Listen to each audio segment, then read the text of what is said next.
होली आते आते ना आपका मूड चेंज हो जाएगा।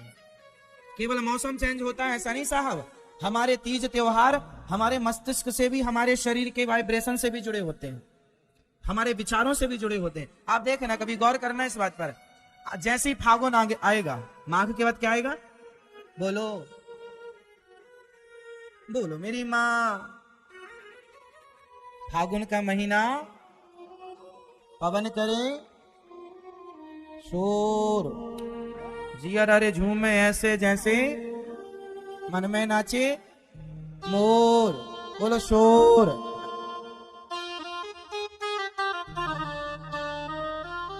ये फागुन का महीना जब आता है ना तो हर आदमी का नाचने का मन करता है। ये महीना है साहब, ये महीना मस्ती लाता है, होली खेलने का मन करता, चलो आज थोड़ा हंसने का मन, नाचने का। इसलिए हमारे यहाँ ये त्योहार बनाए गए हैं, क्योंकि ये केवल महीनों से नहीं जुड़े, मस्तिष्क से भी जुड़े हैं।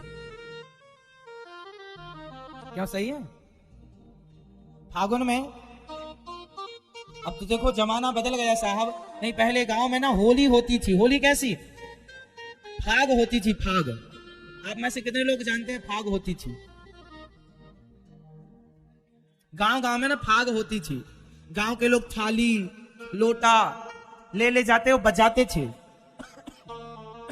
और बजा बजा करके फाग गाते थे। फाग गाने को फागुन के महीने में फाग गाई जाती थी। फाग अलग टाइप के भजन होते थे, अलग संगीत होता था, उसमें लोग नाचते कूदते थे। फिर वो फाग में होली होती थी। हमें याद है बचपन में हमारे गांव में और गांव के आसपास फाग खेलने लोग आते थे, फाग गाने आते थे। फाग गाने वाले लोग अलग थे। हाँ, तब से गाने नहीं बने। हाँ, फागुन का महीना पवन करे शोर, जिया रे झूमे ऐसे जैसे मन में नाचे मोर। देखो फागुन के महीने में नाचने का मन है। अभी माघ जाने दीजिए, आप मेरी बात बस याद रखिएगा, आपका भी मन करेगा। महीना बदलते ही ना अपने आप शरीर बदलने लगा। आपको पता है सर्दी की चमड़ी अलग होती है हमारी त्वचा, और गर्मी की त्वचा अलग होती है। अब ये शरीर में जो परिवर्तन है ना, ये फागुन से होता है। और वहां शरीर में परिवर्तन सर्दी वाला अक्टूबर से चालू हो जाता है। वहां अक्टूबर और यहां फागुन। हाँ या ना? वहां अक्टूबर से गर्मी की विदाई, और दीपावली मान लीजिए आप। दीपावली हमारी त्वचा ना, आप कभी महसूस करना, ये बारीक बातें हैं, माइनर बातें हैं। हमारी चमड़ी, हमारी त्वचा, हमारा शरीर, हमारा पेट, हमारा खान पान बता देता है कि मौसम बदल रहा। इसलिए हमारे सनातन धर्म में जो तीज त्योहार है वह भी बहुत बड़े साइंटिफिक है। हर त्योहार का एक साइंटिफिक कारण है, साइंटिफिक रीजन है, साइंस से जुड़ा हुआ, विज्ञान से जुड़ा हुआ कारण है।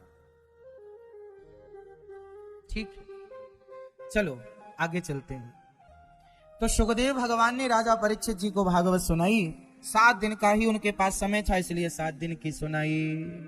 तो भागवत जी में भगवान श्री कृष्ण के जन्म से लेकर संपूर्ण लीलाएं भगवान ने क्या क्या की वो सब कुछ है। इसलिए भागवत जी में 18,000 श्लोक हैं।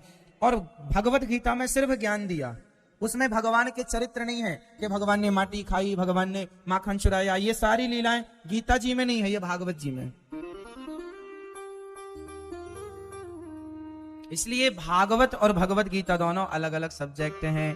तो भागवत जी में क्या है? भगवान श्री कृष्ण की पूरी जीवनी है, पूरा जीवन, और राम जी का भी चरित्र है। 24 अवतारों का वर्णन भागवत जी में है। कौन सा अवतार कब हुआ, किस लिए हुआ, क्या उद्देश्य था, किसे मारने के लिए, किसे तारने के लिए भगवान ने अवतार लिया, संपूर्ण जानकारी भागवत जी में। सर्ववेदे इतिहासानाम सारम सारम समुद्रतम, सबका सार भागवत जी में।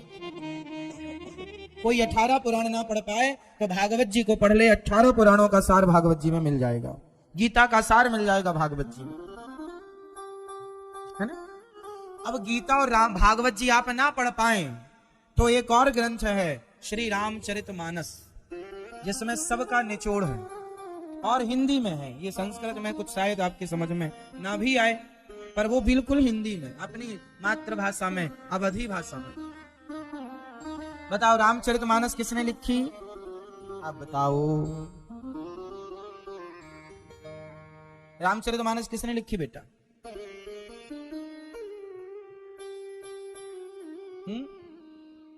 गोस्वामी श्री तुलसीदास जी महाराज।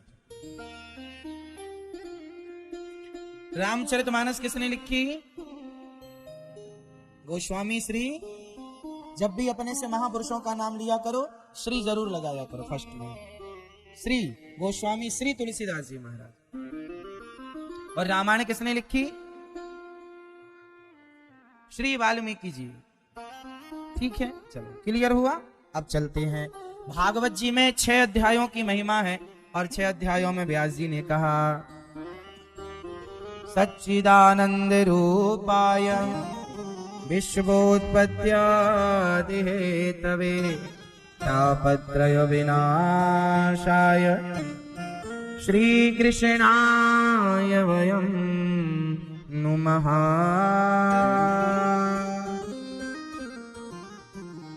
मैया नींद आए तो बताना, लोरी सुनाएंगे मस्त। जिसको भी आए बताते चलना। सच्चिदानंद रूप। आपको नींद आ रही है? सो जाओ मेरी माँ। सच्चिदानंद रूपाय। सतचित आनंद। भगवान कैसे हैं? सच्चिदानंद स्वरूप। भगवान सतचित आनंद से भरे पड़े हैं। सत भगवान, चित भगवान, सत्य स्वरूप भगवान, चित स्वरूप भगवान, आनंद के सागर। भगवान करते क्या है? मैया बताओ, मैया ओ पंचायती मैया बताओ, भगवान क्या करते हैं? बताओ भगवान का क्या काम धाम है? आपका कोई काम करती हो, आप हाउस वाइफ हो या काम फैक्ट्री में, दुकान में, कहीं हर आदमी कुछ ना कुछ करता है। बताओ भगवान क्या करते हैं? कौन सी लीला? ठीक है, हाँ चलो थोड़े इनको भी बताने दो। सारे उत्तर आप ही दे दोगे तो ये क्या देंगे? सुनो मैया बताओ भगवान क्या करते हैं? सबको देखते हैं, बस देख बैठे बैठे देखते रहते हैं ना, सबको आशीर्वाद देते हैं, काम करते रहो। भगवान क्या करते हैं सुनो। ये दुनिया को बनाना, ये दुनिया को बनाना, बना के फिर चलाना। ये दुनिया को बनाना, बना के फिर चलाना, बस इसी का काम है, बड़ा जबरदस्त इसका इंतजाम है। ये करते हैं भगवान, दुनिया बनाते, सृष्टि उत्पन्न करते हैं, पालन करते हैं और संहार करते हैं। भगवान के 3 रूप हैं, ब्रह्मा, विष्णु और महेश। ब्रह्मा बन के भगवान सृष्टि क्या करते हैं? बोलो, उत्पन्न करते, जनरेट करते हैं। विष्णु बन के ऑपरेट करते हैं, पालन करते हैं। और शिव बन के डिस्ट्रॉयर, संहार करते हैं। ऑपरेटिंग है ना, सबसे पहले भगवान सृष्टि को जनरेट करते हैं। जनरेट का जी निकाल लो, ऑपरेट का ओ निकाल लो, डिस्ट्रॉयर का डी निकाल लो, गॉड हो गया, जीओडी गॉड। यही गॉड है, गॉड की फुल व्याख्या। सृष्टि उत्पन्न करने वाले, पालन करने वाले और संहार करने वाले को गॉड कहते हैं। उसे गॉड उन लोग कहते हैं, हम लोग भगवान कहते हैं। उन लोगों ने गॉड यहीं से लिया, हमारे सनातन संस्कृति से भगवान की परिभाषा निकाल ली। तो भगवान 3 काम करते हैं, सृष्टि जोर से, उत्पन्न और पालन। हमारा तुम्हारा पालन कौन कर रहा है? इनडायरेक्ट भगवान। और संहार। बताओ संहार भगवान करते हैं तो ठीक करते हैं कि गलत करते हैं? बोलो मेरी माँ, संहार करना भगवान का सही है या गलत है? सही है? बोलो मेरी माँ, किसी का मरना सही है कि गलत है? फटाफट बताओ जोर से।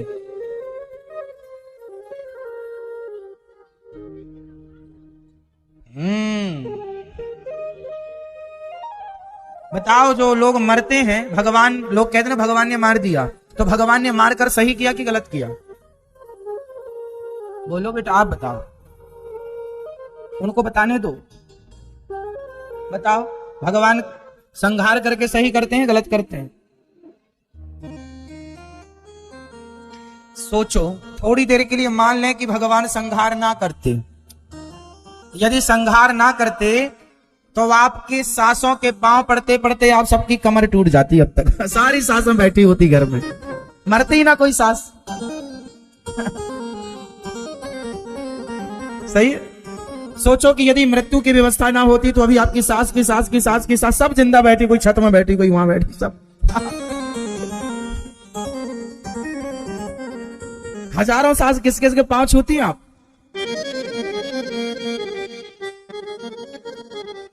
है? आपकी सास की सास भी जिंदा होती, फिर कोई मरते ही ना। यदि मरने की व्यवस्था ना होती ना तो सोचो जनसंख्या कितनी होती।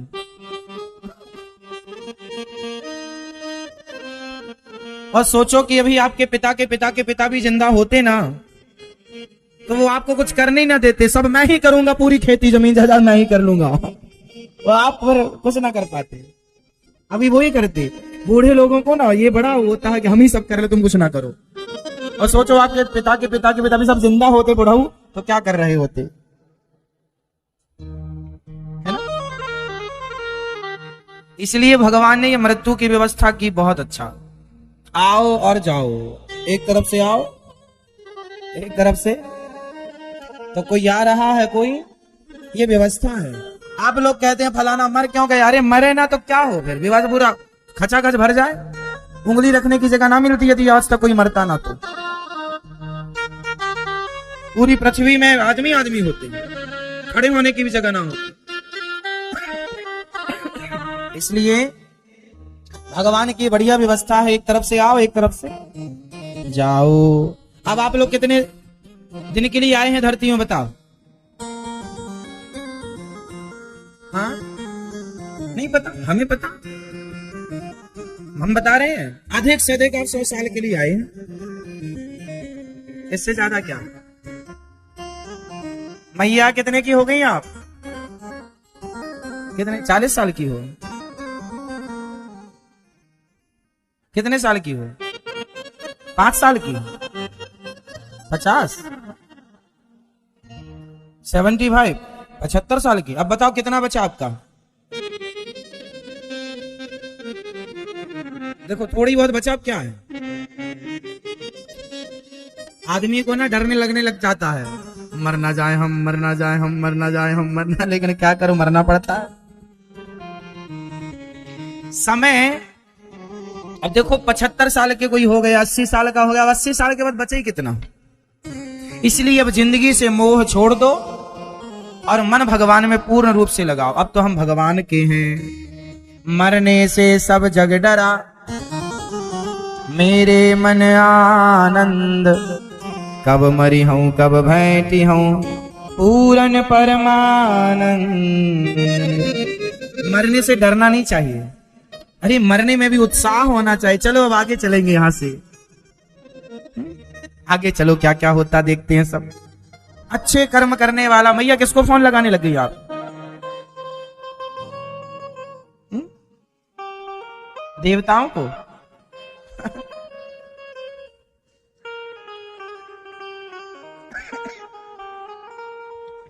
तो जीवन 100 साल का है अधिक से अधिक, हमारा भी, और अधिक से अधिक बोल रहे हैं। फिर तो कहानी 70 में 50 में, सबकी अपनी अपनी आयु होती है। कोई 10 साल, कोई 20 साल, कोई 50 साल, कोई 70, कोई 80, कोई 90, कोई अधिक से अधिक 100, और ज्यादा क्या? क्यों जी? तो इस 100 साल में ही हमें यहां आना है और 100 साल में यात्रा पूरी करके, कहानी कितने साल की है? सिर्फ 100 साल। अब इन 100 सालों में चाहे अच्छा काम कर लो आप, चाहे बुरा काम कर लो आप। इसलिए अच्छा काम करने की कोशिश कीजिएगा, भगवान का स्मरण करने की कोशिश कीजिएगा। इस शरीर को पाकर हमें भगवान को पाना है, क्योंकि ये जिंदगी तो वेस्ट होनी ही है। ये जिंदगी आइसक्रीम की तरह है। आइसक्रीम आपके हाथ में है, या तो टेस्ट कर लो वरना वेस्ट हो जाएगी, पिघल के गिर जाएगी जमीन पर, या तो समय से टेस्ट कर लो, खा लो, चूस लो, आनंद ले लो। क्यों जी? वरना क्या होगी?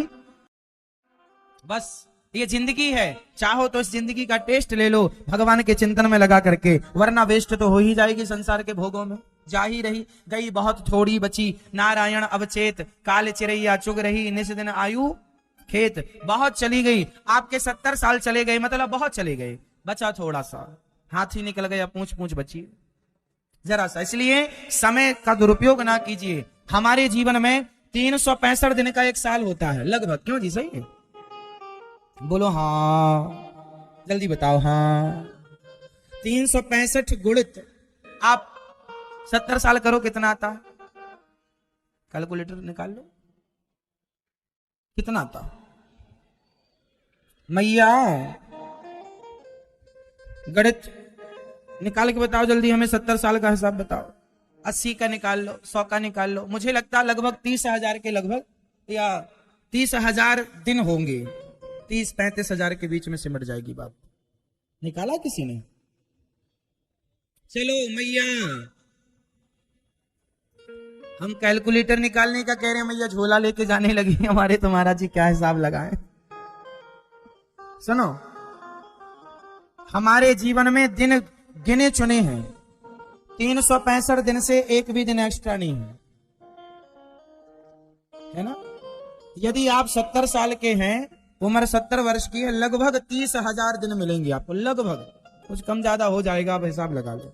100 साल का भी निकाल लो हिसाब। क्या अर्थ निकला? हमारी जिंदगी हर दिन कम हो रही है।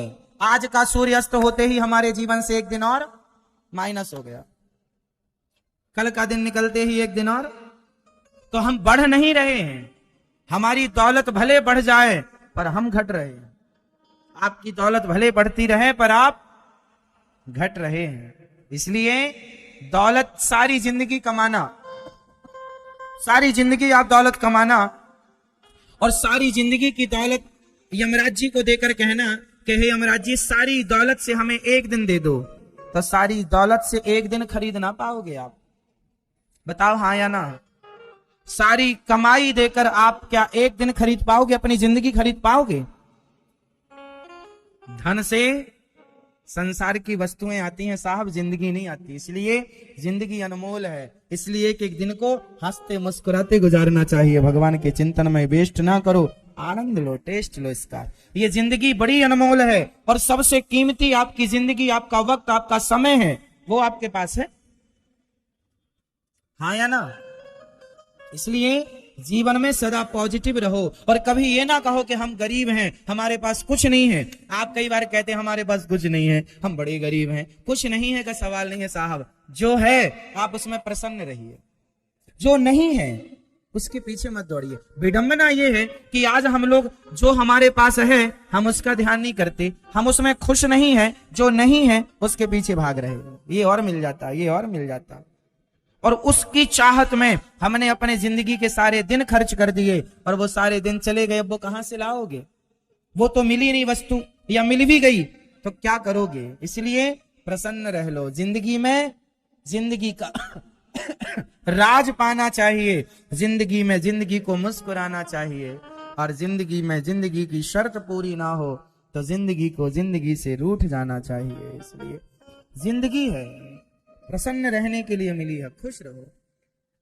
और भगवान कैसे हैं? सृष्टि उत्पन्न पालन संहार करने वाले, जो सारे दुखों से हमें बचाते हैं। कितने प्रकार के दुख होते हैं आप बताओ? दुख कितने प्रकार के होते हैं? कितने कितने प्रकार के दुख होते हैं? कौन कौन से आप बताओ? दुख कितने प्रकार के होते हैं? हाँ? और आप बताओ कितने प्रकार के दुख होते हैं?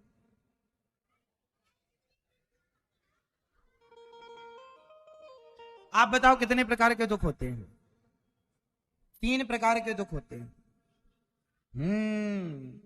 दैहिक, दैविक और भौतिक, 3 प्रकार के दुख होते हैं। दैहिक दुख जो देह से उत्पन्न हो, बुखार है, सर्दी लग गई, गर्मी में आपका पेट खराब, किडनी खराब, ये खराब, वो खराब, आदमी परेशान, शुगर है, किसी को ब्लड प्रेशर की है, कहीं आदमी परेशान है ना शरीर से, दैहिक ताप, देह से किसी की आंखें काम नहीं कर रही हैं, किसी के कान काम नहीं कर रहे हैं, किसी का ये चोक हो गया, किसी को सर्वाइकल है, तो किसी को स्टैंड पड़े हैं, किसी का बाईपास हो रहा है, किसी को अटैक आ रहा है। सब शारीरिक बीमारियां। दैहिक, या तो आप देह से देह से शरीर, देह मतलब शरीर, या तो आप देह से परेशान हैं दैहिक या दैविक, या तो आप देवताओं से परेशान हैं। अधिक पानी बरस गया, सारी फसल नष्ट, किसान रो रहे, हे भगवान हमारी किसान फसल चली गई। ज्यादा सर्दी पड़ गई, पाला पड़ गया, फसल नष्ट। दैविकता, क्या कर सकते हैं, कोई जोर भी नहीं है किसी का। तो दैविकता, दैहिक, बोलो दैहिक और दैविक। और तीसरा है भौतिक। भौतिक मतलब सांप ने डस लिया, बिच्छू ने डस लिया, ट्रक से धक्का लग गया, एक्सीडेंट हो गया, ये सब भौतिक चीजों से जो दुख हमें मिलता है वह भौतिक ताप है। जैसे सास ने गालियां दे दी, ये भी भौतिक ताप है। अब आप दुखी, हमारी सास ने हमें गाली, पति ने हमें गाली दे दी, पति ने हमें मार दिया, ये भौतिक ताप है। हाँ या ना? पति, कई पत्नियां परेशान, मुंह फुलाए बैठी हो। क्यों परेशान हो? पति ने कुछ कह दिया। कुछ पति मेरे पास भागे भागे आए, महाराज मैं बड़ा परेशान हूं, क्या हो गया? तो पत्नी ने बहुत परेशान कर रखा है। तो पत्नी से परेशान, पति से परेशान, सास से परेशान, जिठानी से परेशान, बहू से परेशान, ये भौतिक दुख। दैहिक, दैविक, भौतिक। पर जो भगवान की शरण में, जैसा कि बच्चे ने बताया, जो भगवान की शरण में रहते हैं उन्हें जीवन में कोई भी दुख परेशान नहीं करता। इसलिए सारे दुखों से मुक्ति चाहते हो तो एक भगवान की शरण में आओ, मिलता है सच्चा सुख केवल भगवान तुम्हारे चरणों में, है ना मेरी माँ? पर आप लोग कहां जाती हो? मेरे पोते में सुख है, मेरी पोती में सुख है, मेरी बहू में, मेरे बेटे में। जहां सुख है ही नहीं वहां आप जा रहे हैं। जहां कुछ मिलना नहीं है लातों के सिवा, वहां आप जा रहे हैं लात खाने। अब आप ही नहीं मानते, हम क्या करें? असली सुख कहां है? भगवान के चरणों में। संसार को पकड़ने में सुख है या छोड़ने में? जरा बताओ। संसार को पकड़ने में सुख है या छोड़ने में? जोर से, जोर से। आप अपने एक हाथ से दूसरे हाथ को पकड़ो, दबाओ कस के, और जोर से मेरी माँ। भैया दबा लो मेरी माँ, बिल्कुल आलसी हो, कुछ ना करना पड़े। दबाओ जोर से और कस के। भैया दबाओ लाला, दबाओ और जोर से। लो दबाओ मेरी माँ। अब छोड़ दो। अब बताओ, पकड़ने में ज्यादा अच्छा था कि छोड़ने में? यही तो हम समझा रहे हैं। संसार को पकड़ने में दुख है, छोड़ने में ही सुख है, और आपने पकड़ रखा, इसलिए आप दुखी हैं। अब आप कहते हैं महाराज जी हम कैसे छोड़ें? वैसे ही छोड़ दो जैसे अपने हाथ को छोड़ दिया दूसरे हाथ से, है ना? आपने पकड़ रखा, मेरा बेटा, मेरी पत्नी, मेरा परिवार, मेरा मेरा मेरा, ये मेरे मेरे को पकड़ रखा है। इसलिए आप ना हंस पा रहे हैं, ना सो पा रहे हैं, ना खा पा रहे हैं। खाने के लिए, भूख के लिए आपको भूख का लिक्विड पदार्थ लेना पड़ता है कि भूख लगे, गोलियां लेनी पड़ती। सोने के लिए नींद की गोली। ना आपको भूख अच्छी लग रही है, ना आपको नींद अच्छी आ रही है। कह रहे हैं कि छोड़ दो सब चिंताएं, सारी बातें, सारे प्रपंच को। नहीं छोड़ रहे हैं। इस चक्कर में पूरी रात उल्लू की तरह जागते रहते, टुकुर टुकुर टुकुर टुकुर। दो दो नींद की गोलियां खाने पर भी ठीक से नींद नहीं है। और जो आदमी निश्चिंत है, जो जान रहा है कि भगवान सब करेंगे, कर रहे हैं, वो निश्चिंत सोता है, समय से जागता है। और जैसे लगता है हम सब कर रहे हैं, ना वो सो पा रहा है, ना खा पा रहा है, ना अच्छी भूख है, ना अच्छी नींद है। हाँ या ना? सुख चाहते हो ना, तो सब कुछ छोड़कर, छोड़कर मतलब ये नहीं कि आप सब छोड़ दो ना, सब कुछ मन से छोड़कर, और मन से नहीं, तन से जिम्मेदारियां पूरी करो, पर मन से सब छोड़कर मन भगवान में लगा लो। यही जीवन का रहस्य, सार। क्योंकि बंधन शरीर का नहीं है, बंधन तो मन का। आपने अपने बेटे को तन से नहीं पकड़ा, किससे पकड़ा है? जोर से, मन से। आपने अपने पति को तन से नहीं पकड़ा। तन से कितनी देर पकड़ोगे? दुकान चला जाएगा, थोड़े पकड़े पकड़े जाओगे, मन से। आपने अपने पोता पोती दुकान पैसा को तन से नहीं पकड़ा है आपने, और ये मन ने पकड़ रखा है ऐसे सबको, और ये जो पकड़ रखा है यही आपके दुख का कार्य। इसलिए कहता हूं मन को यदि पकड़ाना ही है तो भगवान के चरणों को पकड़ा दो। चल मन भगवान के चरण पकड़ ले जोर से। जो भगवान के चरणों को पकड़ लेता है मन से वो सुखी है। अमर हो जाना घाटे का सौदा, इसलिए अमर नहीं होना चाहिए। कई लोग ना मरने के लिए व्याकुल होते हैं, देखा नहीं आपने, कई लोग फांसी लगा लेते हैं, है ना। अब ये लोग अमर होते तो फांसी पे लटके रहते, मरते ही ना।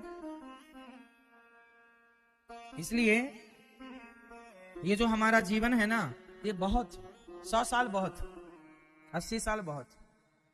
और एक बात बताएं, आदमी अमर नहीं होता, आदमी के अच्छे कर्म अमर हो जाते हैं। स्वामी विवेकानंद जी के कर्म अमर हो गए, मीरा का प्रेम अमर हो गया। बोलो हाँ या ना। मीरा का प्रेम क्या हो गया? अमर हो गया। जहां प्रेम है, मीरा का प्रेम अमर हो गया। तो हम आयु से अमर हो जाएं, आयु से बड़े हो जाएं, हम 100 साल 200 साल 500 साल 1000 साल जिए, क्या लाभ है इसका? इसका क्या लाभ है? कोई लाभ नहीं इसका। अच्छा ये बताओ, 100 साल के लोग हमारे देश में बहुत हैं, उम्र तो 100 साल की है, 80 साल की उम्र है, 100 साल की उम्र है, पर ये बताओ इन 100 सालों में आपने क्या किया? कुछ ना करके 100 साल तक जिंदा रहना अच्छा है, या 10 20 25 50 साल में ही बहुत कुछ कर लेना? कम उम्र में ज्यादा करना अच्छा है, या ज्यादा उम्र में कम काम करना अच्छा है? अपने नाम को अमर करने के लिए आप कुछ ऐसा कर सकते हैं कि आपकी उम्र से कोई लेना देना नहीं, उम्र कम है, आप कम उम्र में ही आप बहुत आगे जा सकते हैं, बहुत नाम कमा सकते हैं, बहुत कुछ कमा सकते हैं। इसलिए उम्र से कोई लेना देना। स्वामी श्री, आपने नाम सुना होगा, महापुरुषों में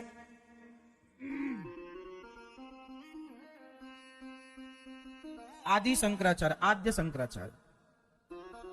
आद्य शंकराचार्य कितने साल तक जीवित रहे? सिर्फ 29 वर्ष, लगभग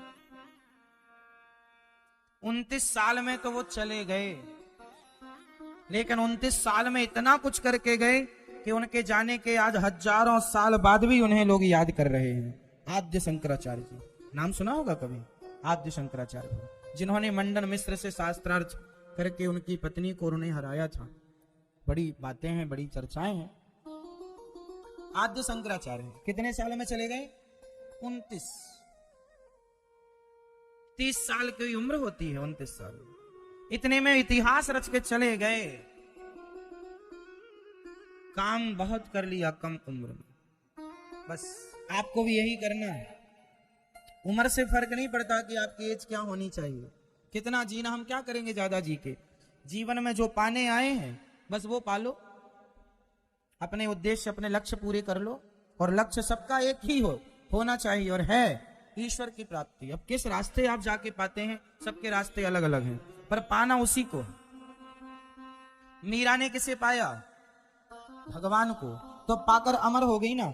आप लोग सब धन पाना चाहते हैं, बेटा बेटी परिवार पाना चाहते हैं, आप जन्म लेके मर जाएंगे, कोई आपको नहीं जानेगा, क्योंकि आप गलत चीज पाना चाहते। संसार पाना, संसार तो मिला ही ऑलरेडी है, मिल ही चुका है, अब उसे पाने की क्या चाहत है? उसे क्या पाना? अब पाना है तो एक भगवान को। इसलिए परीक्षित जी ने स्वर्ग के अमृत को ठुकरा दिया, क्योंकि स्वर्ग का अमृत जो है वह स्वर्ग तो दे सकता है पर मोक्ष नहीं दे सकता। इसलिए मोक्ष देने की ताकत स्वर्ग के अमृत में नहीं, भागवतामृत में है। इसलिए भागवत सुनी परीक्षित जी ने। भागवत श्रेष्ठ है। स्वर्ग के राजा ने तराजू बांध कर तौल कर देखी, भागवत जी का पलड़ा भारी है। भागवत जी का पलड़ा भारी है। भारी है। अब नारद जी महाराज एक दिन तीर्थों का भ्रमण करने निकले, तो वहां नारद जी ने देखा वहां एक महिला रो रही थी वृंदावन में। अरे को भगवान, आप कौन है? मेरा नाम भक्ति है। नारद जी सारे तीर्थों में गए। अहम तो पृथ्वीम यातो ज्ञात्वा सर्वोत्तमामिति पुष्करम च प्रयागम च काशीम गोदावरीम तथा हरि क्षेत्रम कुरुक्षेत्रम श्रीरंगम सेतु बंधनम एवमादिषु तीर्थेषु भ्रममाणैतस्ततः। हम सारे तीर्थों में गए, पुष्कर, प्रयाग, काशी, गोदावरी, हरि क्षेत्र, कुरुक्षेत्र, रंगनाथ, सारे तीर्थों में ना पश्यम कुत्रमिच्छर्मः, शांति कहीं नहीं मिली। नारद जी कह रहे हैं, एक बार नारद जी सारे तीर्थों में गए भ्रमण करने के लिए, देखें क्या चल रहा है संसार में। शांति की तलाश में निकले, शांति थी नहीं। नारद जी तीर्थों में गए, नारद जी गृहस्थों के घर में गए, आपके घर भी गए नारद जी, शांति। अच्छा बताओ, आपके घर में शांति है? मैया, ओ मेरी माँ, आपके घर में शांति है? बोलो हाँ या ना। नहीं है तो ऐसे ऐसे करो, है तो ऐसे ऐसे करो। तो समझ में ना आ रहा हो तो गोल गोल। शांति है आपके जीवन में? है? हाँ या ना? शांति है आपके जीवन में? नहीं है? कभी हाँ कभी ना, कभी होती कभी नहीं होती। अच्छा, ज्यादा समय क्या रहता? शांति रहती है ज्यादा समय के? शांति नहीं रहती ज्यादा समय? ज्यादा समय क्या शांति नहीं रहती? शांति कम समय के लिए आती है। जब आया करो, पकड़ लिया करो। कहां जा रही है? चल बैठिए। इसलिए नारद जी शांति की खोज में निकले, पर शांति है नहीं। क्या देखा नारद जी ने? तरुणी प्रभुतागे शाल को बुद्धिदायक। अच्छा, शांति नहीं है आपके घर में, कभी आपने सोचा कि शांति क्यों नहीं है? अच्छा बताओ, आप लोग सब अनुभवी लोग बैठे हैं, थोड़ी सी बात कर लेते हैं। बताओ, आपके घर में, आपके परिवार में अब शांति नहीं है, तो शांति ना होने का सबसे बड़ा कारण क्या है? आप बताओ।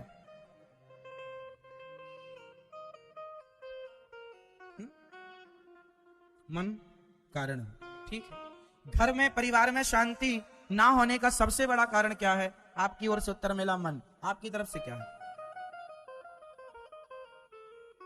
मन। मन की संतुष्टि नहीं है। आप बताओ भैया। अच्छा, आप तैयार रखो, अपना उत्तर आ रहे हैं। हाँ? एकता नहीं, सुनते चलना सबके उत्तर, फिर फाइनल ये दास आपको बताएगा। आज हमारे जीवन में शांति नहीं है, तो किसी का उत्तर है कि मन इसका कारण है, तो कोई एकता नहीं है घर परिवार में, इसलिए घर में शांति नहीं है। और बताओ, आप बताइए दादाजी, आप तो अनुभवी होंगे, पूरी जिंदगी आपकी गृहस्थी में गुजर गई। हाँ? मन को एकाग्र नहीं कर पाते, इसलिए मन अशांत रहता है, घर में अशांति है। आप बताइए, अशांति का सबसे बड़ा रीजन क्या है? मन विचलित। आप बताइए, चश्मा वाले भैया। नहीं, पहने पहने बताओ, कोई दिक्कत नहीं। मन का भटकना घर की अशांति को पैदा करता है। आप बताइए, पीले भैया बोलो। मन। चलो पीछे वाले भक्त बताओ। घर में, सबके घर में, लगभग घरों में अशांति का वातावरण है, पत्नी, पुत्र, परिवार सब कुछ है, पैसा भी है, फिर भी एक अशांति है, शांति नहीं। इसका मेन रीजन क्या, कारण क्या, कभी सोचा है? पीछे वाले लोग बताइए, क्या कारण हो सकता है? क्या? हाँ? असंतोष, मतलब संतोष नहीं है। ठीक है, ये भी एक कारण है। होती थी, आज की मामियां भी तो बदल गई, और पहले के भांजे भी बच्चे की तरह होते थे, भांजे भी बदल गए। ना वो मामियां रही, ना वो भांजे रहे, ना वो ममियारा रहा, ना वो ननिहाल रहा। बदल गया ना, सब बदल गया, सब बदल गया बहुत तेजी से। इसलिए जीवन में पहले के लोग ना कम पढ़े लिखे थे, पहले के लोग कम पढ़े लिखे थे, बहुत मेवा मिष्ठान नहीं खाते थे, पर आज के लोगों से ज्यादा सुखी और स्वस्थ थे।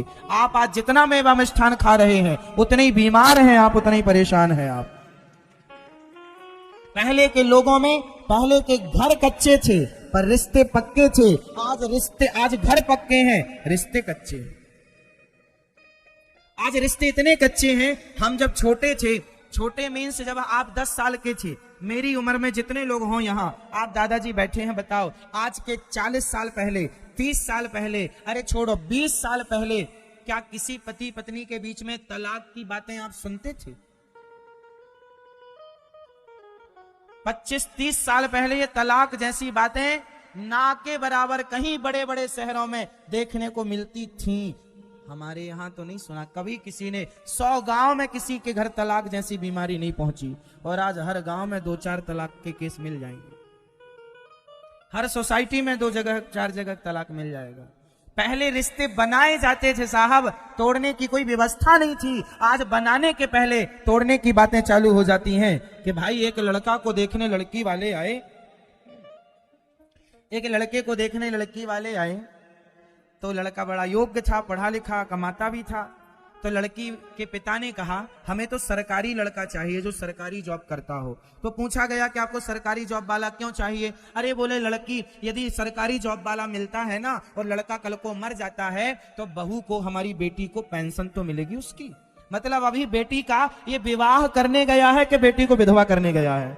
ये आज की मेंटेलिटी है, ये विचारधारा है कि दामाद यदि मर गए तो भाई उसकी पेंशन तो आनी, इसलिए सरकारी चाहिए। मतलब वो पहले ही ये सोच बैठा है ये मर भी जाए तो। मतलब ये थॉट कहां से आ रहे हैं? आज के परिवेश, आज का वातावरण ऐसा है। पहले के लोगों की सोच अलग थी, पहले के लोगों के विचार अलग थे, इसलिए पहले के जीवन में ज्यादा शांति थी। पहले ना इतने हॉस्पिटल थे, ना पहले इतना प्रदूषण था, फिर भी हम बहुत अच्छे से गिल्ली डंडा खेल करके। आजकल के बच्चे मोबाइल पर गेम खेलते हैं, हमारे जमाने में मोबाइल पर गेम नहीं होता था, हम अपने गेम खुद से बनाते थे। साइकिल का टायर, साइकिल का चक्का किस किसने चलाया बताओ? साइकिल का चक्का किस किसने चलाया?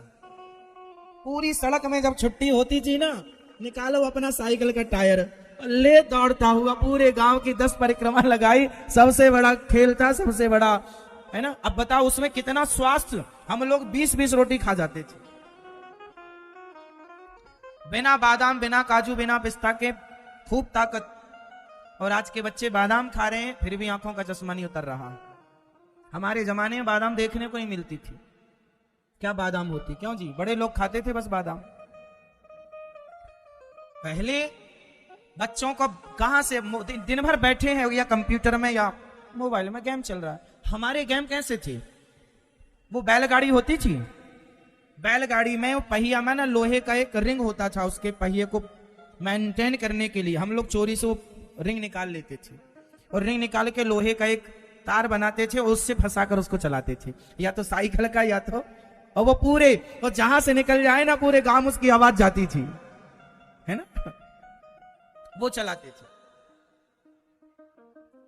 बहुत सारा गेम हम लोग बचपन में, एक लकड़ी का खूंटा गाड़ लेते थे और बीच में छेद करके उसके ऊपर एक लकड़ी रख देते थे और एक इस तरफ बैठने का। आजकल जो पार्क गार्डन आदि में आपने देखता ना झूला, वो हम लोग खुद बनाते थे।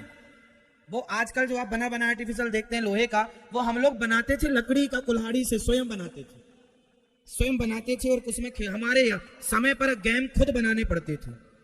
हम लोग खुद गाड़ी बनाते थे, मैं स्वयं गाड़ी, तार की गाड़ी बना लेता हूं आज भी। तार की गाड़ी, 2 चक्के की, हैंडल भी रहता, चल रही है गाड़ी, चलो पूरे गांव में गाड़ी लेके, और उसमें सामान रखने के पत्थर वत्थर, दिए की तराजू बनाकर खेलते थे। आप में से कितनों ने दिए की तराजू के साथ खेल खेला है बचपन में? दिए की तराजू, दीपावली में दीपक आए तो पूरे गांव में जाए, मंदिरों में जहां जहां दीपक रखे पहले तो दिया समेट के लाए और फिर तराजू बना के उसके साथ धूल और पत्थर के साथ खेलें। ये खेल थे। हम लोग पेड़ के ऊपर ना पकड़म पाई खेलते थे, रेडी, पेड़ पर बंदर की तरह छलांग लगाते, इस पेड़ से उस पेड़ पे जाना, उसमें पकड़ना था, और जो पकड़ में आ जाए फिर वो नीचे लकड़ी होती है उसे फेंकना, जब तक वो उठा के लाएगा तब तक चढ़ो फिर पकड़ो, है ना। हम लोग पानी के अंदर, नदियों में, तालाबों में रेडी खेलते थे, पकड़म पाई, पानी के अंदर चले गए, अंदर ही अंदर जा रहे हैं, पकड़ो, फिर बाहर आए। मतलब ऐसे खेल खेलते थे जो वास्तविक में हमारे दिमाग को तो बढ़ाते थे, शरीर की एनर्जी को बूस्ट करते थे। दिन भर खेलते थे। और हमें आजकल तो बच्चों को पैसे देकर स्विमिंग सीखनी पड़ती है, हमारे यहाँ पैसे वैसे काहे का, सामने तालाब था, घर से दौड़ो सीधे तालाब में छलांग मारो। कभी मुझे पता ही नहीं कि मैंने कब तैरना सीख लिया, पानी में रहते रहते तैरना सीख गए, मेरे को पता ही नहीं कि मैंने कब तैरना सीखा। जब मैं पहली बार वृंदावन आया तो मैंने यमुना जी को पार किया था तैर करके, यमुना जी को पार किया तैर करके। गांव में नदी तालाब में तैरना आजकल के बच्चों को 1000 2000 10,000 खर्च करो तब वो तैरना सीखते हैं, वो भी अच्छे से नहीं सीख पाते। स्विमिंग कहाँ सीख पाते हैं बढ़िया से। हम लोगों ने बिना खर्चे के तैरना रोज यही काम था, तैर नदियों में नहाओ।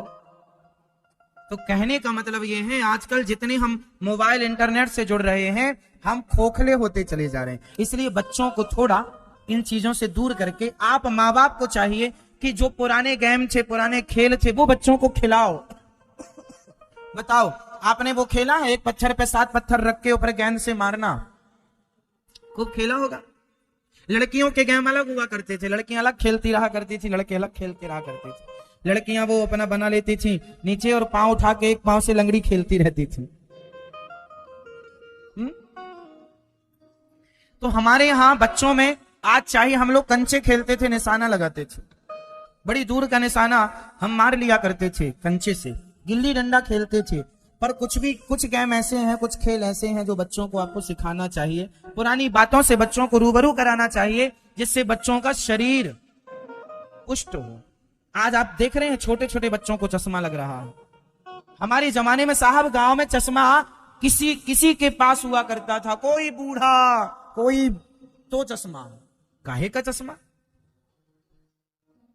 गाय हम लगाया करते थे स्वयं अपने हाथों से, और गाय लगा लगा करके एक एक लोटा दूध तो पहले पी लिया करते थे, जितना पीवे पी लेते थे, फिर जब पीने के बाद रह जाए तब लगा के घर में देते थे दूध।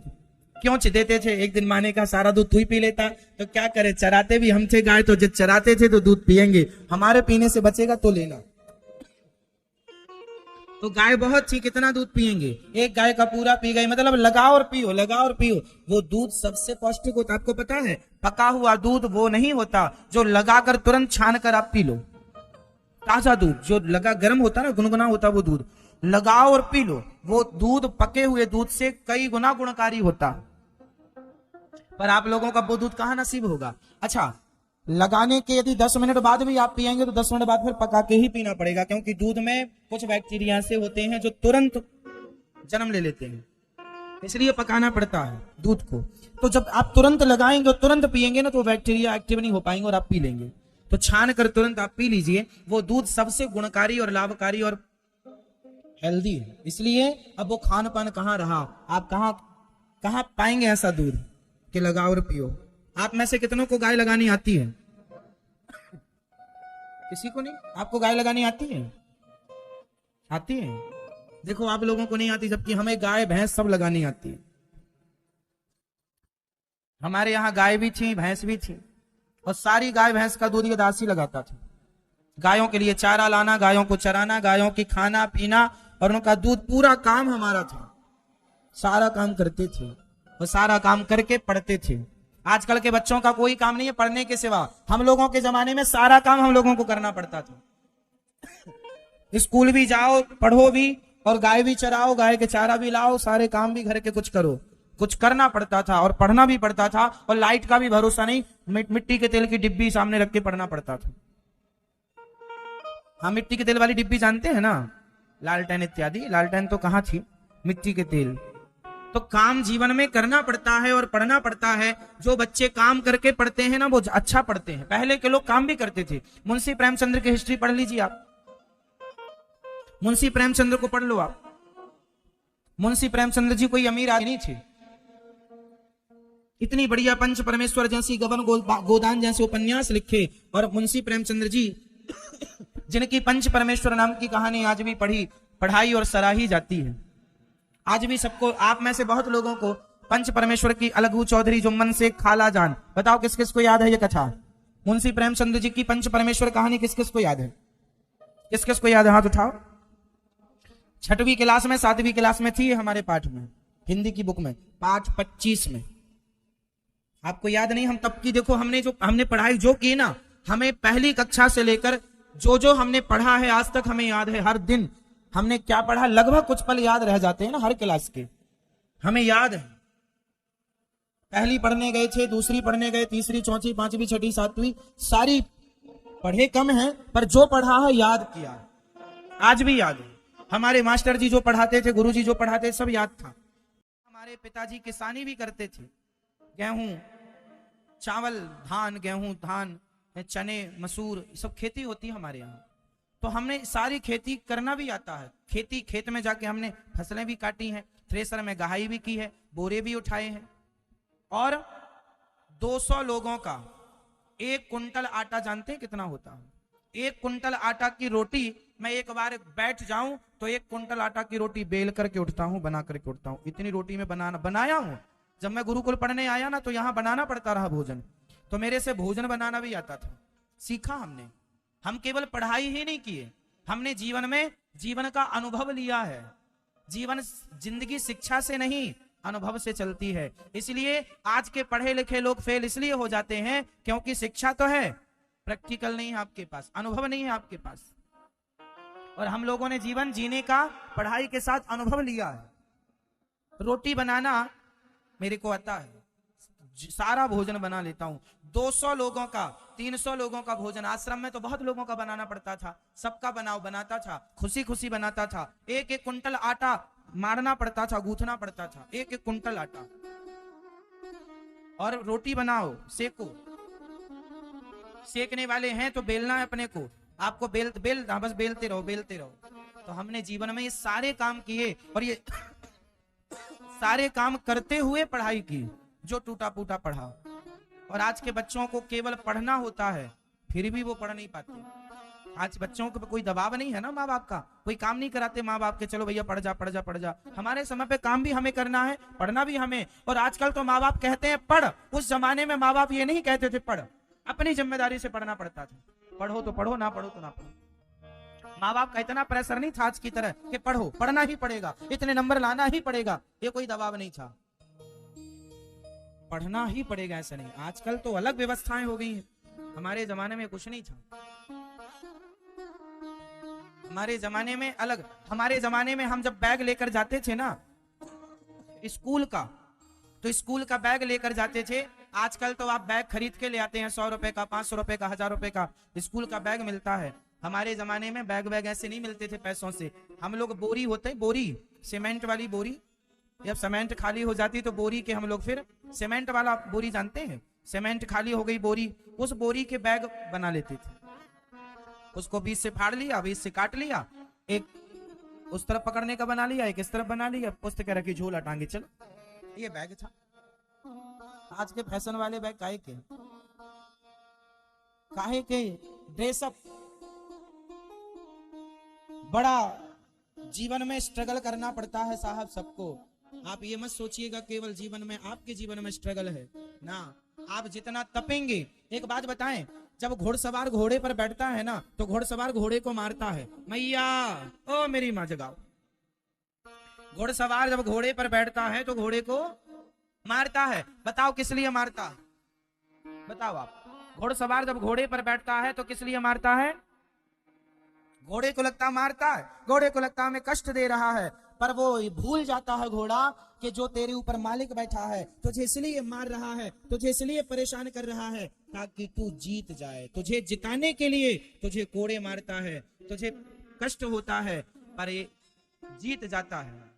बस यही है जीवन में। परमात्मा जब आपको कोई कष्ट दे, समझ लो कि परमात्मा आपको जिताना चाहते हैं, परमात्मा आपको बढ़ाना चाहते हैं। जीवन में कष्ट आए, जीवन में परेशानियां आए, परेशान ना होइएगा, पॉजिटिव रहिएगा कि भगवान आपके जीवन में इसलिए कष्ट दे रहे हैं क्योंकि आपको आगे ले जाना चाहते हैं, इस दौड़ में आपको जिताना चाहते हैं। और जो जीतना चाहता है उसे इस दौड़ में भाग लेना पड़ेगा, उसे कोड़े खाना पड़ेगा। बिना कोड़े खाए कोई घोड़ा दौड़ जीत ही नहीं सकता, हाँ या ना?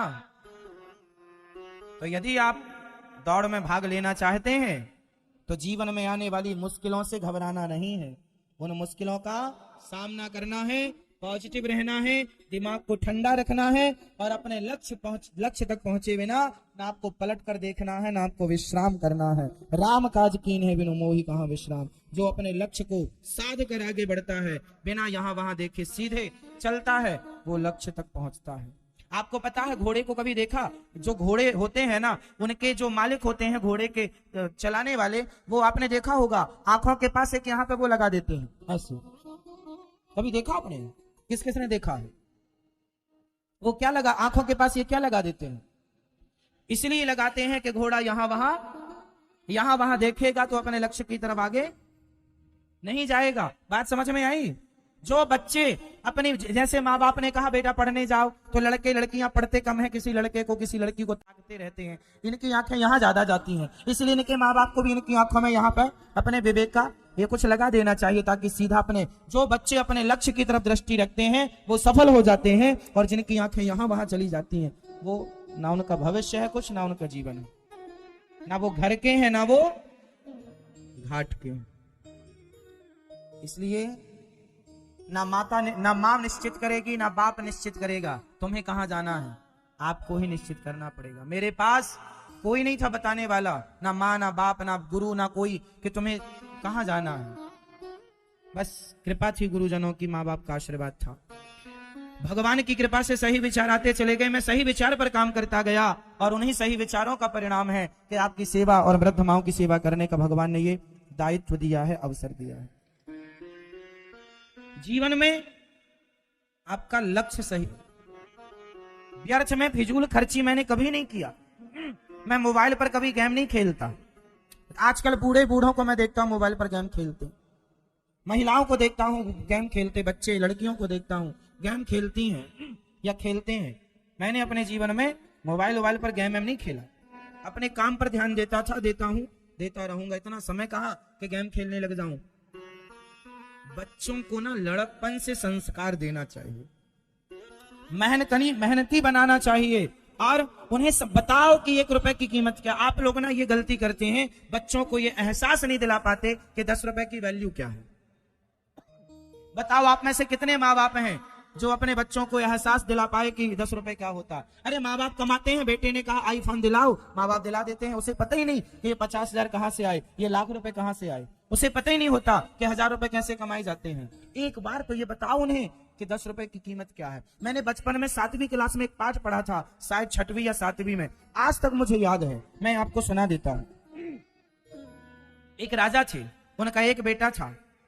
एक दिन राजा ने, उस पाठ का नाम तक मुझे याद है, उस पाठ का नाम है पसीने की कमाई। पाठ का नाम था पसीने की कमाई। एक बाप ने बेटे से कहा जा कुछ कमा कर ला, तू राजा बनने वाला है, मैं तुझे ऐसे राजा नहीं बनाऊंगा। एक बाप ने बेटे से कहा मैं तुझे ऐसे राजा नहीं बनाऊंगा, जबकि एक लौता बेटा था। जा कुछ कमा कर ला।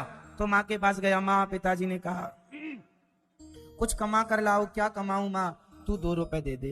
माँ ने 2 रुपए दिया। बाप से बोला ये 2 रुपए कमाया हूं। बाप ने कहा चल भट्टी में डाल दे, डाल दिया। बाप ने कहा फिर से कमा कर ला। तो गया, मामा जी कुछ दे दो। पिताजी ने कहा कमा के क्या कमाए? मामा जी ने भी चलो 1.5 रुपए दे दिया। ये पिताजी ये कमा के लाए 1.5 रुपए, चल भट्टी में डाल दे, डाल दिया। बाप ने कहा फिर से कमा के ला। और सुन, पूरे नगर में राजा ने घोषणा कर दी, जो मेरे रिश्तेदार हैं, जो मेरे से जुड़े, इसे 1 रुपए मत देना, यदि दोगे फांसी पे लटकाऊंगा। अब सबने देने से माँ मना कर रही, मामा सबने मना, कोई नहीं दिया। अब मजबूरी में उसे कहाँ जाना पड़ा? एक लोहार के घर काम ढूंढने। भैया काम लोहार। बाप ने कहा कमा के लाना। लोहार के पास गया। लोहार जानते हैं भट्टी में लोहा डालता है, गर्मी का मौसम, और आग के पास, और हथौड़े से दे पिटाई।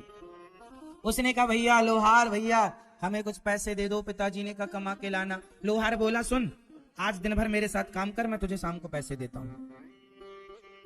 तुझे सिर्फ 25 पैसे मिलेंगे। 25 पैसे? क्या करना पड़ेगा? बोले मैं यहाँ बैठा हूँ, ये गरम गरम लोहा है, इस पर तू केवल हथौड़ा पटकता रहना। अब उसने उठाया, राजा का बेटा, कोमल कोमल हाथ, इतना बड़ा हथौड़ा उठाया, एक बार मारा तो निशाना चूक गया, कहीं का कहीं लगा। अरे डांटा, ठीक से मार। कहाँ मार रहा? चल यहाँ। फिर उठाया, मारा। भैया 4-6 हथौड़ा पटका, उसके पसीने छूट गए, हाथ में छाले वाले पड़ गए। उसने कहा इतना काम हो गया, 25 पैसे यदि नहीं करूंगा तो ये भी नहीं मिलेगा। दिन भर पटका बेचारा, शाम तक तो उसकी हालत ऐसी हो गई कि बैठे तो उठ ना पाए। 25 पैसे मिले, 25 पैसे, दिन भर हथौड़ा मारा उसने। कितने पैसे मिले? 25 पैसे। उसने बड़े प्यार से जेब में रखा और घर गया। पिता ने कहा क्या कमाया? 25 पैसे निकाल लिए, 25 पैसे। पिता ने कहा भट्टी में डाल दे। नहीं, भट्टी में नहीं डालूंगा, तप करके लाया हूं। आपको पता नहीं है पिताजी ये 25 रुपए क्या, 25 पैसे क्या होते हैं? मैंने पूरे दिन हथौड़े पटके हैं, इतनी गर्मी थी, न पानी मिला भरपेट, न भोजन मिला भरपेट, मैं 25 पैसे में भट्टी में नहीं फेंकूंगा। पिता ने उठ करके अपने बेटे को अपने सिंहासन में बिठाते हुए कहा बेटा अब तू राजा बनने का अधिकारी हो गया, तू जान गया है कि पैसे की वैल्यू क्या है। आजकल के माँ बाप ये गलती करते हैं, बच्चों को बिना योग्य बनाए अपने पद पर बिठा देते हैं। स्कूलों में साहब सिर्फ डिग्रियां हैं, अनुभव नहीं है कुछ भी। पढ़े लिखे बच्चों से जीवन का अनुभव पूछ लो, कोई अनुभव नहीं है। हाँ या ना? इसलिए बड़ी डिग्री वाला बड़ा नहीं है, बड़े अनुभव वाला व्यक्ति बड़ा है। जीवन में पैसों की वैल्यू, रिश्तों की वैल्यू, माँ क्या होती है, बाप क्या होता है, जो रिश्तों की वैल्यू करता है, जो भाई अपनों को समझता है, एक परिवार की तरह बांध कर चलता है, वो सफल व्यक्ति होता है। जिसे बोलने की तमीज नहीं है, बोलने का ढंग नहीं है, वो क्या चलेगा आगे, क्या आगे जाएगा? अरे बोलने का ढंग तो सीख लो। छोटा हो बड़ा हो सबसे प्यार से बोलो, आदर दो, सबको सम्मान दो। सम्मान देने से सम्मान मिलता है। इसलिए आप सभी माँ बाप से प्रार्थना करूंगा, अपने बच्चों को अपनी गद्दी देने से पहले आप अपने बच्चों को 2 रुपए 5 रुपए का मूल्य समझाइए कि इसकी वैल्यू क्या होती है, इसकी कीमत क्या होती है। यदि समझ गए तो वो धन का दुरुपयोग ना करेंगे, वरना बाप के धन का बेटा उड़ाता कैसे है? अय्यासी करके, शराब पी रहा है, कहीं बड़ी बड़ी गाड़ियों में घूम रहा है, बाप की जमीन जायदाद बेच के बड़ी बड़ी गाड़ियां लाकर महिलाओं के साथ कहीं वो शराब पी रहा है, कहीं वो नाच रहा है। क्या नहीं हो रहा है संसार में, आप सब जानते हैं। इसलिए बड़े बाप की औलादों को बिगड़ने की 100% संभावनाएं हैं, यदि आपने उन्हें सही रास्ता नहीं दिया तो, सही सीख नहीं दी तो। इसलिए समझो इन बातों से। ये जीवन का अनुभव, जो मैंने अनुभव बताया अपने जीवन का, आप कितना भी पढ़ लो, पर जीवन का अनुभव जो सिखाता है, कहते हैं गुरु भी सिखाता है और समय भी सिखाता है। फर्क कितना है? गुरु सिखाकर इम्तिहान लेता है और समय इम्तिहान लेकर के सिखाता है। हम तो वो लोग हैं जो इम्तिहान देकर सीखे। एक एक सीख की बड़ी बड़ी कीमतें चुकाई हैं साहब हमने, एक एक शिक्षा की कीमतें चुकाई। जीवन में असफलता, लोग कहते हैं असफल हो गया, ना साहब, इस धरती पे असफलता है ही नहीं। जिसे आप असफलता मानते हैं वह आपके जीवन की सबसे बड़ी सीख है। आप सीख सको तो सीख लो आपके जीवन की असफलता। आपको जो सिखा सकती है वो आपकी सफलता आपको नहीं सिखा सकती। असफलताएं हमें ज्यादा ज्ञान कराती हैं, ज्यादा अनुभव कराती हैं। हाँ या ना? कितने लोग इस बात से सहमत हैं? असफलताएं जीवन में बहुत कुछ सिखाती, यदि सीखना चाहो तो, वरना केवल मैं असफल हो गया का गाना गा के भूल जाओ। हाँ या ना? सीखो। जो जितना अधिक असफल हुआ है उसके उतने ही सफल होने की संभावना बढ़ती चली जाएगी। आप मानते हैं इस बात को?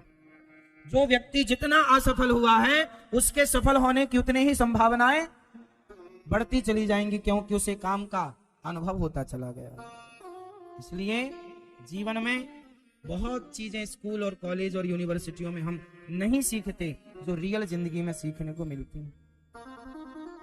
हाँ या ना? बोलो हाँ या ना? भगवान नारद जी सारे तीर्थों में गए पर शांति नहीं मिली। सनकादियों के मध्य गए, सनकादियों ने कहा भक्ति ज्ञान वैराग्य जो उदास थे उन्हें भागवत सुनाओ। हरिद्वार की पावन धरती पर जो भागवत की चर्चा सुनाई नारद जी ने सनकादियों को। सनकादियों ने श्री नारद जी भक्ति ज्ञान वैराग्य को भागवत सुनाई। सदा सेव्या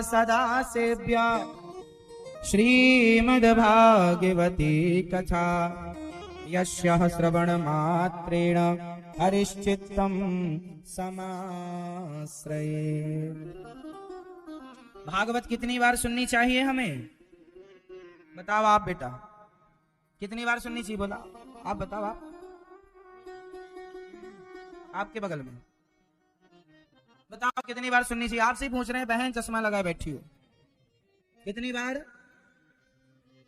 हाँ, राम राम रटते रहो जब तक घट में प्राण, कभी तो दीन दयाल के भनक पड़ेगी कान। भगवान का नाम जपते रहो, जपते रहो, कभी तो सुनाई पड़ेगा ना, इसलिए जपते रहो। राम राम रटते रहो जब तक घट में। कथा सुनकर भक्ति महारानी कथा सुन ही रही थी, तभी उस कथा के मध्य में भक्ति ज्ञान वैराग्य प्रकट होकर बोले, मेरा सारा दुख कथा से दूर हो गया, मुझे बैठने का स्थान सनकादियों ने कहा, जाओ भक्तों के हृदय में जाकर बैठ जाओ।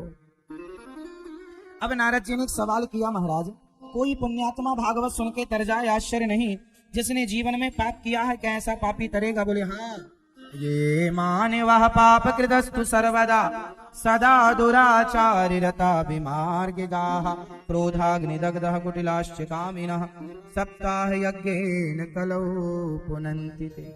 कितना भी बड़ा पापी हो भागवत सुनकर तर जाएगा। कोई तरा, हाँ, धुंधकारी तर गया। एक पंडित जी थे, नाम था आत्मदेव, उनके पत्नी का नाम था धुंधली। आत्मदेव जी की कोई संतान नहीं थी। एक दिन संत जी ने उन्हें फल दिया तो फल खाया, पत्नी को दिया, पत्नी ने गाय को खिला दिया, गाय को बेटा हुआ, बच्चा हुआ, गौकर्ण नाम रखा, और बहन से बेटा पैसों में खरीद लिया, धुंधली ने नाम धुंधकारी रखा।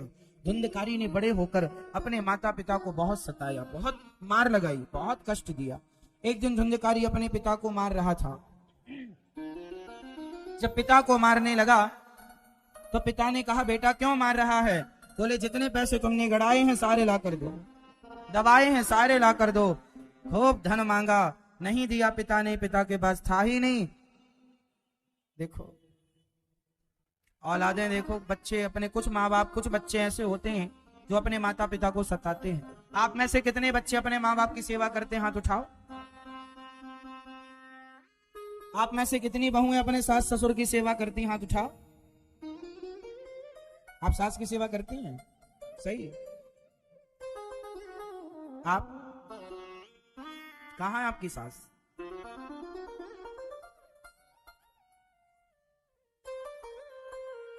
अलविदा, फिर ठीक है। आपकी सास हैं, करते हैं आप सेवा? सेवा करो अपने अपने बूढ़े माता पिता की। आप अपने माँ की सेवा करते हैं? माँ है आपकी, जिंदा है? पांव दबाते हैं अपने माँ के कि नहीं दबाते? माँ के पांव दबाते हैं? आपसे सवाल। अपने माता पिता की सेवा करो। कुछ बच्चे अपने माँ बाप की सेवा नहीं करते, कुछ बहुएं अपने सास ससुर की सास की सेवा नहीं करती, जिसके कारण वृद्ध माताएं बेचारी उनके बच्चे घर से निकाल देते हैं और वो माताएं यहाँ रहती हैं। आपको पता है गौरी गोपाल आश्रम माताएं रहती हैं। आप में से कितने लोगों ने दर्शन किया है? आप लोग जाके आज दर्शन कीजिएगा वृद्ध माओं के। यहाँ 262 माताएं रहती हैं, वो माएं जिनके बच्चे घर से निकाल देते हैं, जिनकी रोने लगे। तब गौकर्ण जी ने कहा, पिताजी देहे स्थिमांस रुधिरे विमतिम भ्यमतिम त्यजत्वम जाया सुतादिषु सदा ममतां विमुञ्च कस्यानिशं जगदिदं क्षणभङ्गनिष्ठं वैराग्यरागरसिको भवभक्तिनिष्ठः। गौकर्ण जी ने आज समझाया, पिताजी आप क्यों रो रहे हैं? क्या करूं बेटा, तेरे भाई ने मारा है। पिताजी आपने ये जो मान लिया कि मेरा बेटा मेरा परिवार, ये मत मानो, मेरा कुछ नहीं है, मेरा मुझ में कुछ नहीं, जो कुछ है तेरा, तेरा तुझको अर्पण क्या लागे, मेरा मुझ में कुछ नहीं। अच्छा बताओ आपका क्या है? आपका क्या है इस संसार में? आपका क्या है? जब आपसे पूछा जाता है आपका क्या है, तो आप एक ही उत्तर देते, कुछ नहीं। आप कहते तो हैं कुछ नहीं है अपना, पर सारी जिंदगी आप अपना अपना करते हैं। ये मेरा, ये मेरा, ये मेरा, ये मेरा, और ये मेरा मेरा करते आप चले जाते हैं।